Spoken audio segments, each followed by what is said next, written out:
When 29-year-old Sarah Mitchell stepped onto the Family Feud stage wearing chef's whites and carrying a small medallion marking 3 years of sobriety, she moved with the quiet confidence of someone who had learned that the most powerful transformations happen not when you escape your past, but when you use it as the foundation for helping others build their futures. But when she answered creating something beautiful from broken pieces to a question about what heals everything, she began sharing a story that would remind everyone watching that redemption isn't about forgetting who you were, it's about becoming who you were meant to be. One day at a time, one life at a time.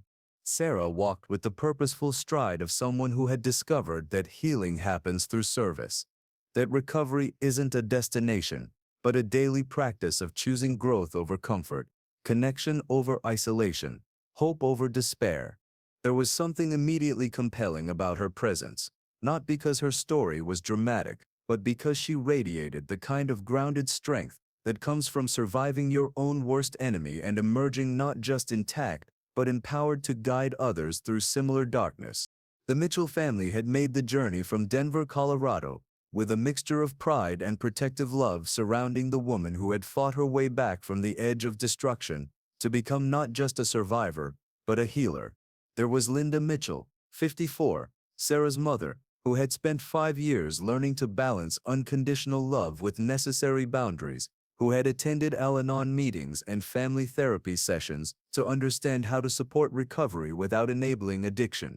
Her father, Robert, 56, a firefighter who had rescued people from burning buildings for 25 years, but had felt helpless watching his daughter nearly destroy herself until she chose to save her own life. Sarah's younger brother, Michael, 26, who had watched his sister's addiction tear their family apart and had seen her recovery inspire him to pursue his own career in social work.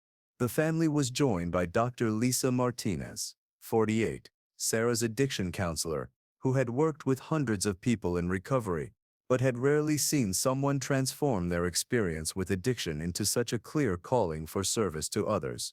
And Chef Antonio Rodriguez, 52, who owned the restaurant where Sarah worked and who had taken a chance on hiring someone with her background because he believed in second chances and had watched her become one of his most dedicated and talented cooks.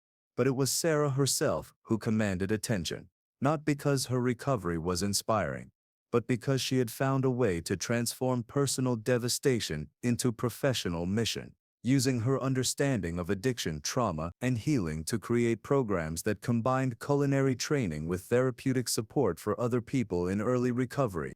Sarah's journey into addiction had begun during college, where what started as recreational drug use to manage stress and social anxiety had gradually escalated into prescription drug abuse and eventually heroin addiction. For 5 years, from ages 20 to 25, Sarah's life had been consumed by the daily cycle of obtaining drugs, using them, and planning how to obtain them again. The progression had been heartbreakingly typical: lost jobs, destroyed relationships, criminal charges, multiple failed attempts at rehabilitation, and the gradual erosion of everything she had once valued about herself and her future. Sarah had been intelligent, creative, ambitious, but addiction had reduced her to someone who would steal from family members, lie to people who loved her, and prioritize drugs over food, shelter, and safety. The lowest point had come during a winter night when Sarah had overdosed in an abandoned building, had been found by police, and had spent 3 days in a coma while her family wondered whether she would survive and, if she did, whether there would be enough of the person they remembered left to rebuild a life around. But Sarah had survived, and more importantly, she had awakened from that coma with something she hadn't experienced in years: clarity about the choice between life and death that every day of active addiction presented. For the first time since her addiction had begun, she had wanted to live more than she wanted to use drugs. The early months of recovery had been excruciating in ways that had nothing to do with physical withdrawal. Sarah had needed to rebuild her relationship with her family, who loved her but had learned not to trust her. She had needed to find employment despite her criminal record and long gaps in her work history. Most challenging, she had needed to develop coping mechanisms for stress, anxiety, and emotional pain that didn't involve substances. The breakthrough had come when Sarah had enrolled in a culinary arts program specifically designed for people in recovery. The program combined professional cooking training with group therapy, life skills development, and peer support in ways that addressed both the practical challenges of rebuilding a career and the emotional challenges of maintaining sobriety. Sarah had discovered that cooking provided something she had been seeking through drugs, a form of creative expression that required complete presence, focus, and attention to detail. In the kitchen, she couldn't be distracted by regrets about the past or anxiety about the future. She had to be completely engaged with the immediate task of transforming raw ingredients into something nourishing and beautiful. More importantly, cooking had given Sarah a way to serve others, to create experiences of comfort and pleasure for people without any expectation of recognition or reward. Every meal she prepared was an act of service, a small contribution to someone else's well-being that helped her remember her own value and purpose. The program had also introduced Sarah to other people in recovery who were facing similar challenges around employment, housing, family relationships, and the daily work of maintaining sobriety. She had discovered a community of people who understood her experience in ways that well-meaning family members and friends never could, people who could offer support without judgment and receive support without shame. As Sarah's culinary skills had developed, she had begun working with newer participants in the program, sharing techniques she had learned, and providing encouragement to people who were struggling with the same challenges she had faced months earlier. She had discovered that helping others learn to cook was a form of therapy for herself, a way of reinforcing her own recovery while contributing to someone else's healing process.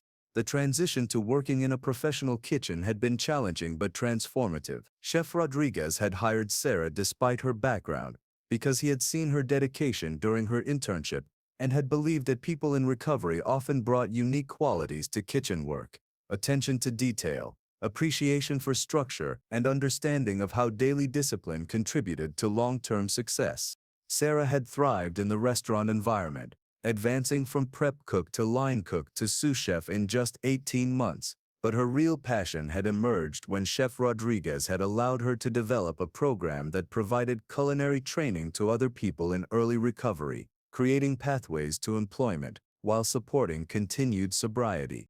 The program Sarah had designed combined professional cooking instruction with peer support meetings, life skills workshops, and connections to employment opportunities in the hospitality industry. Participants learned not just cooking techniques, but also time management, stress management, and the kind of workplace behavior that helped people maintain employment long-term. The decision to apply for Family Feud had been Michael's suggestion, born from his observation that Sarah had found a way to transform her most devastating experience into her greatest source of meaning and impact. Sarah had been hesitant initially. The thought of discussing her addiction on national television felt potentially stigmatizing, and she was concerned about protecting the privacy of the people she worked with. But her family and support network had convinced her that sharing her story could help reduce stigma around addiction and recovery, while demonstrating that people in recovery could contribute meaningfully to their communities rather than simply taking from them.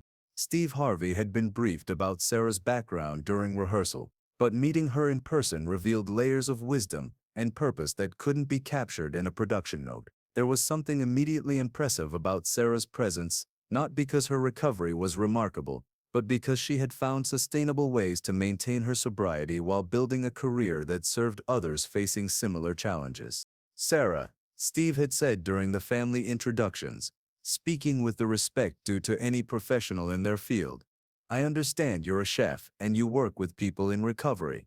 Tell us about that." "I am," Sarah had replied, her voice carrying the quiet confidence of someone who had rebuilt her life on solid foundations.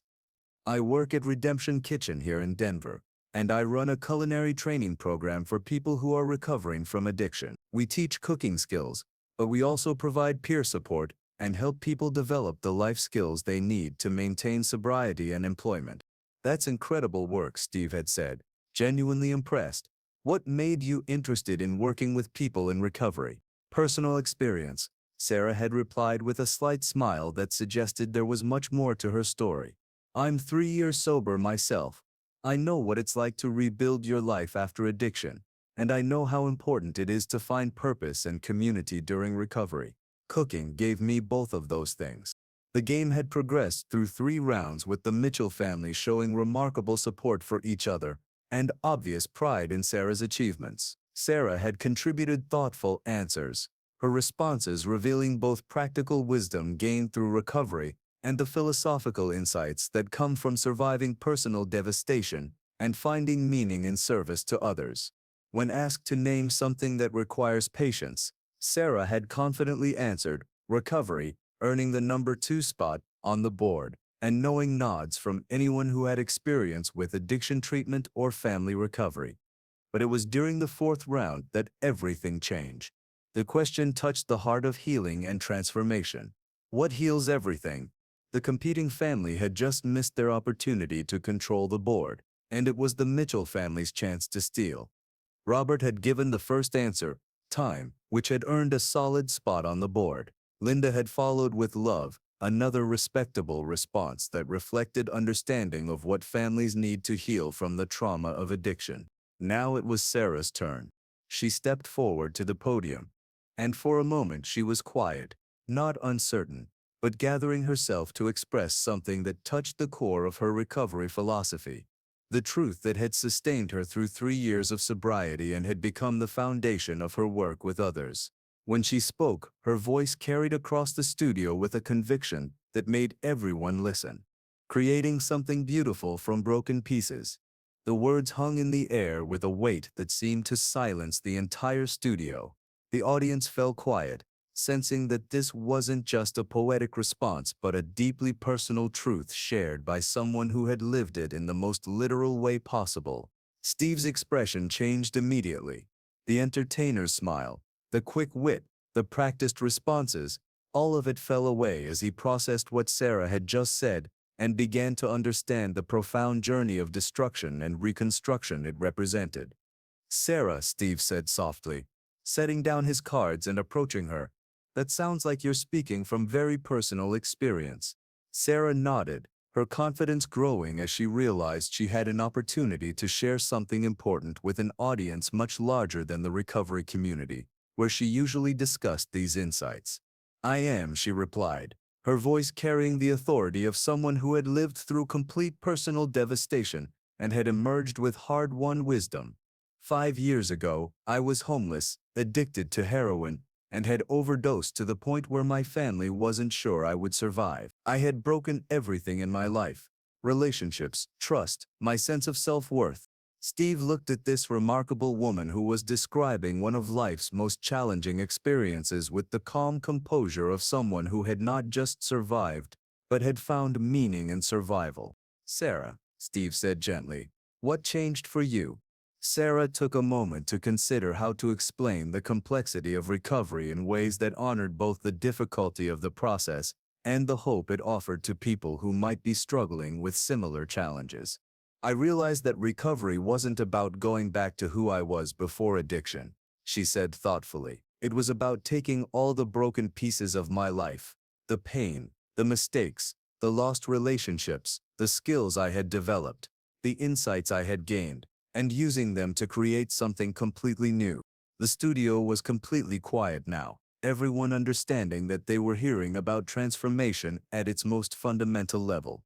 That's what cooking taught me, Sarah continued, her voice growing stronger as she discussed the practice that had become central to her recovery.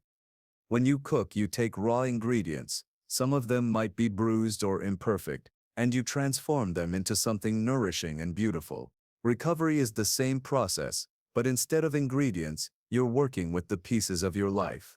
Steve realized he was looking at someone who had found a powerful metaphor for healing that connected her personal experience with her professional mission, who had turned survival into service in ways that benefited both herself and others. Sarah, Steve said, tell us about your work with other people in recovery. What do you teach them?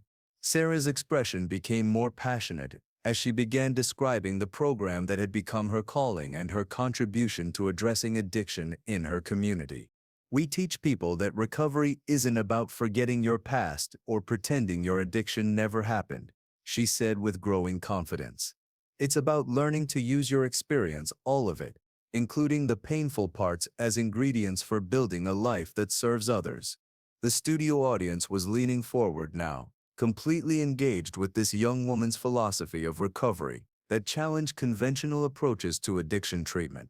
In our kitchen, people learned cooking skills that can lead to employment, but they also learn that they have value, that they can create beautiful things that their hands can build instead of destroy. Every meal they prepare is proof that they can take raw materials and transform them into something that nourishes others. Behind the scenes, Steve made a decision that defied every producer's expectation. "Sarah," Steve said, "I want everyone in this studio to understand what we just heard. You didn't just overcome addiction. You transformed your experience with addiction into a recipe for helping others heal." The audience began to react, not with pity for her past struggles or amazement at her recovery, but with genuine respect and recognition for someone who had found sustainable ways to use personal experience in service of community healing. But Steve wasn't finished.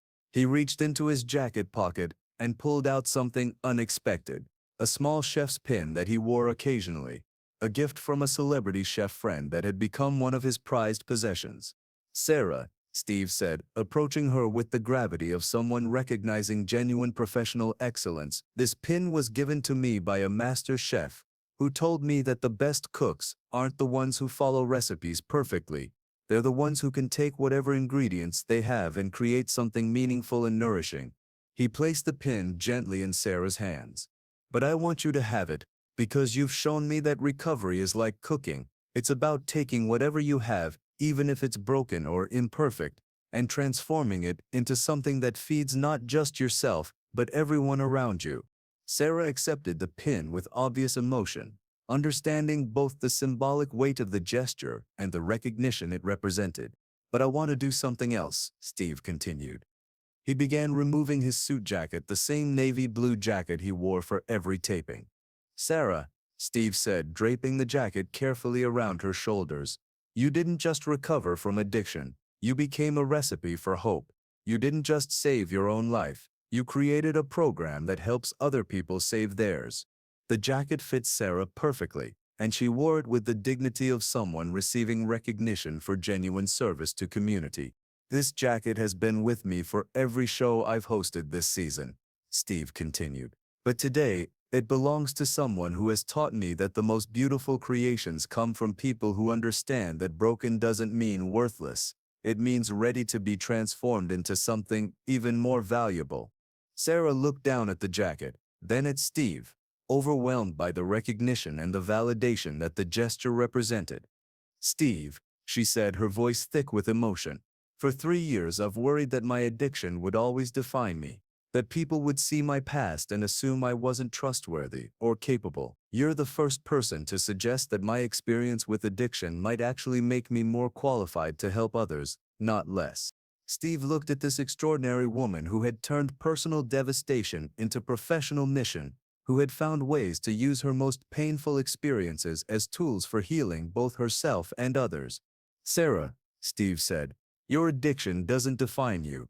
Your recovery defines you.